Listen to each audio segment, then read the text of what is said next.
इनके स्पोर्स को कहेंगे जाइगोस्पोरेंशियम। और इसके अलावा इनके जाइगोट फंजाई होते हैं इनमें।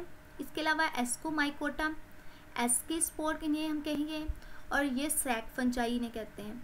इसके अलावा बेसाइडोमाइकोटा, बेसाइडिया स्पोर्स होते हैं, और ये इनमें आ जाएंगे हमारे पास club fungi.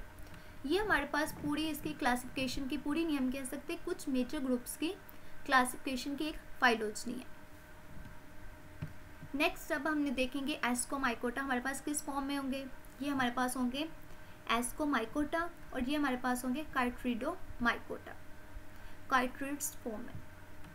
बेसाइडोमाइकोटा club fungi, Zygomycota जिस तरह स्ट्रॉबेरी वगैरह को जो फंगस नहीं लग जाती उसे कहते हैं जाइगोमाइकोटा। और माइक्रोराइसियम, ये हमारे पास माइक्रोराइसिया, और लाइकन्स जिसमें बहुत जो पार्टनर होते हैं वो बेनिफिशियल होते हैं। इसके अलावा जो फंजाई है, fungi form a beneficial partnership symbiosis के जरिए, while the other organisms such as trees and flowering plants। ये हमारे पास है लाइकन्स। लाइकन का सिम्बियोटिक रिलेशनशिप है बिटवीन अल्जी एंड फंजाई। और जिस तरह हमारे पास ये अल्जी है और ये हाइफल है, इस तरह बहुत सारी जो होती हैं लाइकन्स में ये बेनिफिट्स होती हैं, बिकॉज इसमें जो पार्टनर होते हैं ना, बहुत पार्टनर होते हैं, ये बेनिफिशियल होते हैं, ये बेनिफिट हासिल करते हैं। नेक्स्ट अब हमने देखना है कि ह्यूमन फंगस इंटरेक्शंस, इसके हार्मफुल इफेक्ट्स कौन कौन से हैं फंजाई के। अब जो हमारे पास फंजाई है, destruction of a food, lumbar, paper and cloth. इसके अलावा ये प्लांट डिजीज़ भी कॉज करती है, एनिमल डिजीज़ भी कॉज करती है। ह्यूमन डिजीज़ में आ जाएंगे हमारे पास एलर्जीज, और प्लांट डिजीज़ में जिस तरह पोटैटो डैमेज हो जाता है। एनिमल डिजीज़ में आ जाएंगे बहुत से एनिमल को फंगस टाइप मटीरियल लग जाता है। इस तरह ह्यूमन डिजीज़ में एलर्जीज हो जाती है, हमारे पाँव के निचले हिस्से पे भी एलर्जी हो जाती है। इस तरह toxin produce by poisons mushrooms and wheaten food, grain, cheese. ये जिस तरह हमारे पास कुछ फंजाई की टाइप्स हैं, fungi as a parasite and pathogens. हमारे पास जिस तरह मैंने आपको कहा था स्ट्रॉबेरी को फंगस लग जाती है, पोटैटोज को लग जाती है, स्मर्ट्स हो जाते हैं, प्लांट्स को रस्टीज हो जाती हैं, ये प्लांट्स को डैमेज कर देते हैं। इस तरह हमारे पास कुछ डिजीज़ हैं। अब ये हमारे पास है फंगल हाइफी, पूरे का पूरा उसका स्ट्रक्चर, कि अगर हम इसको पूरे के पूरे को अगर हम ऐसा डिवाइड करेंगे पैरासाइटिक तौर पे, तो हमारे पास कौन सा स्ट्रक्चर है जो फंजाई को एक्ट करता है एज अ हिस्टोरियम। नेक्स्ट अब हमने डिफरेंस देखना है बैक्टीरिया, वायरसेस और फंजाई में, बिकॉज आज हमारा पूरे का पूरा लेक्चर कंप्लीट हो गया है फंजाई के बारे में, बैक्टीरिया एंड वायरसेस।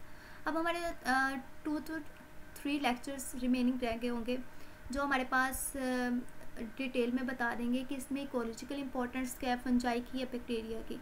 लेकिन हमारा पूरे का पूरा अगर हम कहें ना तो लेक्चर कंप्लीट हो गए हैं बैक्टीरिया के बारे में, वायरसेस के और फंजाई के।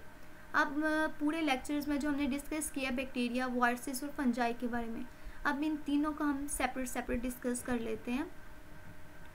जो हमारे पास बैक्टीरिया हैं, bacteria need microscope to see them, लेकिन जो हमारे पास वायरसेस हैं ये स्मॉलर होते हैं बैक्टीरिया से। इसके अलावा जो फंजाई हैं ये सिंगल सेल्स होते हैं और थ्रेड में मशरूम्स होते हैं। अब जो हमारे पास बैक्टीरिया, इनको इन्वायरमेंट कैसे की ज़रूरत होती है, वार्मथ, मॉइस्चर, न्यूट्रिएंट। और जो वायरसेस होते हैं ये डिपेंड करते हैं ऑन लिविंग होस्ट पे। और जो फंजाई हैं इनको कैसे इन्वायरमेंट की ज़रूरत होती है, नीड वार्मथ, मॉइस्चर और न्यूट्रिएंट, मीन्स सेम इन्वायरमेंट की ज़रूरत होती है इन्हें बैक्टीरिया जैसे। इसके अलावा जो बैक्टीरिया होते हैं डिवाइड इनटू एरोब्स एंड एनएरोब्स। और जो हमारे पास वायरसेस होते हैं ये नॉन लिविंग होते हैं। जो फंजाई होते हैं, फंजाई भी बैक्टीरिया लाइक होते हैं, एरोब्स और एनारोब्स। बैक्टीरिया सेप्रोफाइट्स होते हैं और पैरासाइट। जो वायरसेस होते हैं ऑलवेज पैरासाइट, फंजाई सेप्रोफाइट्स और पैरासाइट्स। इसके अलावा जो बैक्टीरिया होते हैं कैन बी हार्मफुल और यूजफुल, और जो वायरसेस होते हैं always harmful. Fungi can be harmful और यूजफुल। हार्मफुल में जो हमारे पास बैक्टीरिया होंगे ये काज करेंगे diseases such as tetanus, TB, pneumonia, इसके अलावा फूड पॉइजनिंग, कोलेरा।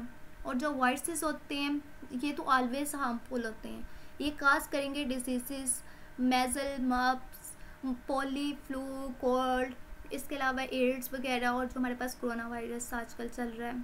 इसके अलावा फंजाई अगर ये हार्मफुल है तो कौन सी डिजीज़ काज करेंगे? मे बी पॉइजन और डिके फूड। इसके अलावा जो बैक्टीरिया होते हैं यूजेस, अगर ये यूज़फुल हैं तो ये यूज़फुल कैसे हैं? एज अ एंटीबायोटिक और रूट थिंग्स।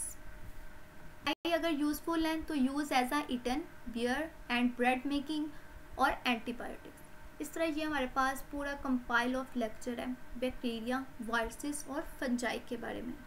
कि आज हमने पूरे के पूरे लेक्चर्स को सेपरेट, इनके जो भी फीचर्स हैं उनको सेपरेटली डिस्कस कर लिया और कंपेयर कर लिया कि कौन से फीचर्स ऐसे हैं जो बैक्टीरिया, वायरसेस और फंजाई में एक जैसे हैं और कौन से ऐसे हैं जिनको सेपरेट करते हैं एक दूसरे से। So that's all.